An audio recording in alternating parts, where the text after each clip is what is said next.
বর্তমান বিএনপি সরকার তারা ক্ষমতায় আসার আগে তারা যে সুন্দর সুন্দর কথাগুলো বলেছিল, আমাদের প্রধানমন্ত্রী সে বলেছিল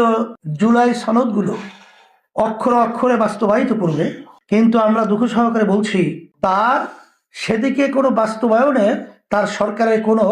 সদিচ্ছা এবং কোনো কার্যক্রম আমরা বাস্তবে দেখছি না। আমরা আপনাদেরকে স্মরণ করে দিচ্ছি যে আপনারা যে জাতির কাছে কমিটমেন্ট করেছিলেন সেই অনুযায়ী আপনারা রাষ্ট্র পরিচালনা করবেন। যদি ভালো কাজের ব্যাপারে আপনারা উদ্যোগ গ্রহণ করেন, ভালো কাজ করেন, আমরা আপনাদের সহযোগিতা করব। কারণ আপনাদের দলের মহাসচিব সহ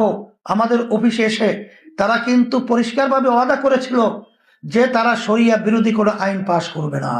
যে শরিয়া মানে ইসলামী নীতি আদর্শ ছাড়া কখনোই দুনিয়ার ইতিহাসে শান্তি আসে নাই, কখনোই শান্তি আসতে পারে না। আমি বিরোধী দলকে বলবো যে আপনাদেরকে মানুষ, বাংলাদেশের জনগণ ভোট দিয়েছে, আপনাদেরকে দেশের মানুষের ইসলামের কল্যাণের জন্য আলোচনা করার জন্য, পদক্ষেপ গ্রহণ করার জন্য